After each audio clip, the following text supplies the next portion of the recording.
Hi అండి, అందరికీ నమస్కారం. నేను Devi. Welcome back to Devi smart kitchen.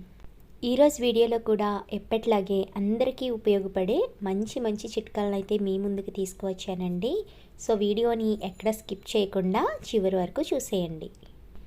నేను పెట్టే వీడియోస్ మీకు నచ్చినట్లయితే తప్పకుండా ఒక లైక్ ఇవ్వండి. అలాగే మన ఛానల్ని ఇంకా ఎవరైనా సబ్స్క్రైబ్ చేసుకోకపోతే కనుక సబ్స్క్రైబ్ చేసుకుని పక్కనే ఉన్న బెల్ ఐకాన్ కూడా ప్రెస్ చేయండి.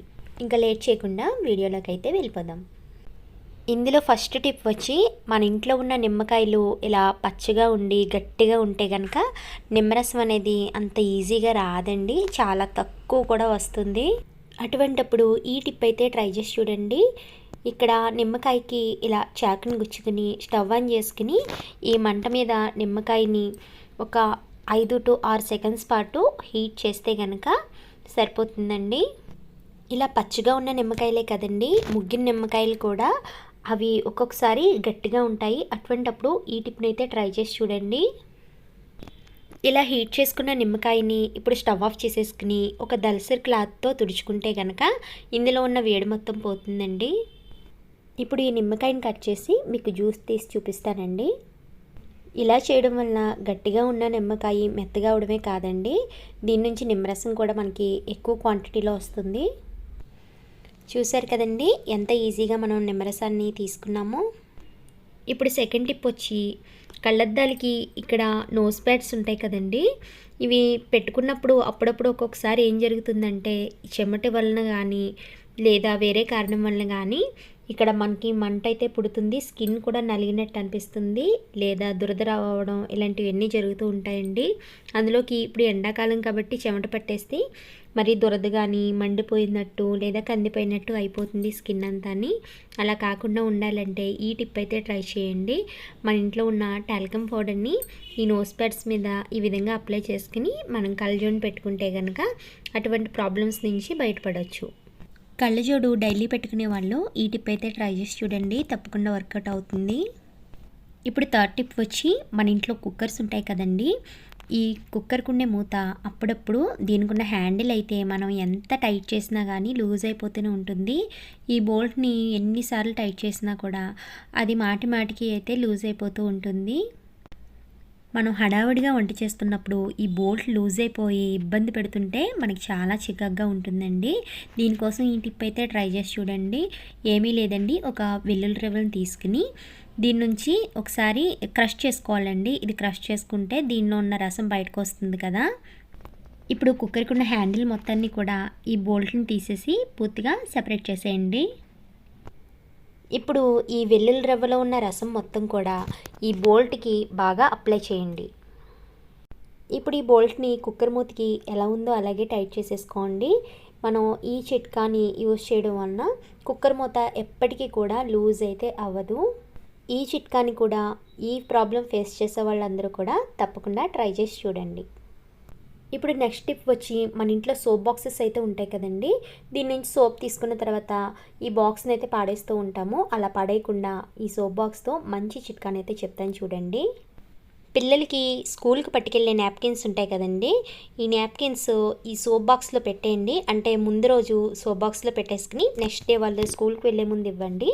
ఇవైతే మంచి సువాసనతో చాలా ఫ్రెష్గా ఉంటాయి, వాళ్ళకి కూడా మంచి ఫీలింగ్ అయితే కలుగుతుంది.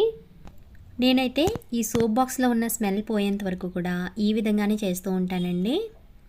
ఐ థింక్ ఈ టిప్ అయితే మీకు కూడా నచ్చుతుందని అనుకుంటున్నానండి. ఇప్పుడు లాస్ట్ టిప్ వచ్చి ఏసీ క్లీనింగ్ అండి. జనరల్గా మా ఇంట్లో ఏసీ క్లీనింగ్ అయితే 15 డేస్కి ఒకసారి క్లీనింగ్ చేస్తూ ఉంటారు. మీ ఇంట్లో అయితే ఏ విధంగా క్లీన్ చేస్తారు, ఎన్ని రోజులు క్లీన్ చేస్తారు అనేది నాకు కామెంట్ చేయండి. మనం ఏసీని క్లీన్ చేసుకున్న వారం రోజులకే డస్ట్ అనేది లోపల పట్టేస్తుందండి. అందుకని మేము ఇలా 15 డేస్కి ఒకసారి ఏసీని క్లీన్ చేసుకుంటూ ఉంటాము. ఏసీకి పైన ఇలా నెట్లా ఉండే ఒక డోర్ ఉంటుంది కదండి, ఇది ఓపెన్ చేసుకుంటే దీన్ని డస్ట్ చూస్తే మాత్రం చాలా ఉంటుందండి. ఏసీని మనం రెగ్యులర్గా వాడుతున్నప్పుడు ఇలా 15 డేస్కి ఒకసారి క్లీన్ చేసుకోకపోతే కనుక డస్ట్ అది ఎక్కువ వెళ్ళిపోయి కూలింగ్ కూడా తగ్గిపోతుందండి. ఈ టిప్ అయితే మాకు ఏసీ సర్వీసింగ్కి వస్తారు కదండి, వాళ్ళే చెప్పారు. ఏసీ కొన్న కొత్తలో మేము అసలు క్లీన్ చేయడం తెలియక అలాగే వదిలేసేవాళ్ళం. అంటే నేను పైన క్లీన్ చేస్తాను, ఇంత డెప్త్గా అయితే క్లీన్ చేయలేదండి. ఫస్ట్ అయితే కనుక ఏసీ పైన ఈ నెట్ డోర్ అయితే తీసేయాలండి. ఇది మనకు తీసుకోవడానికి కూడా ఈజీగానే వచ్చేస్తుంది. ఇది క్లీన్ చేసి మాకు 10 రోజులైందండి. చూసారుగా 10 రోజులకే ఎంత డస్ట్ పట్టేస్తుందో. ఇప్పుడు దీన్ని ట్యాప్ కింద పెట్టుకుని నీట్గా కడిగేసుకోవాలండి. చూసారు కదండి, వాటర్తో తడిపేసరికి డస్ట్ మొత్తం ఎలా పోతుందో. దీన్ని బట్టి మీకే అర్థమవుతుందండి దీనికి ఎంత డస్ట్ పట్టిందనేది. ఇలా బాగా వాష్ చేసుకున్న తర్వాత దీన్ని క్లాత్ పెట్టి తుడిచినా కూడా తడి అనేది ఉంటుందండి. అందుకని నేను ఎండలో పెట్టేస్తాను. ఎండలో పెట్టిన తర్వాత బాగా డ్రై అయిన తర్వాతే నేను ఏసీకి ఫిట్ చేసుకుంటామండి. అలాగే ఇప్పుడు ఏసీ లోపల ఎలా క్లీన్ చేస్తున్నారనేది మీకు ఇక్కడ మ్యూజిక్ యాడ్ చేస్తాను, చూసేయండి.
ఇప్పుడు ఏసీ క్లీనింగ్ అయితే మనకి అయిపోయిందండి.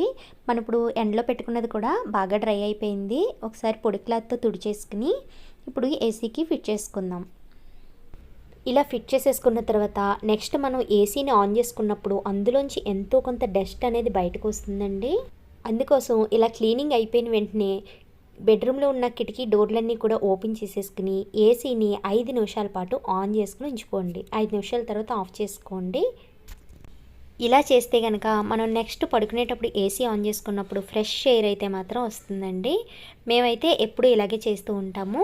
ఈ టిప్స్ అన్నీ కూడా మీకు నచ్చినట్లయితే తప్పకుండా వీడియోని లైక్ చేయండి. అలాగే మన ఛానల్ని సబ్స్క్రైబ్ చేయండి. ఇంకా నెక్స్ట్ వీడియోలో కలుద్దామండి. Thanks for watching.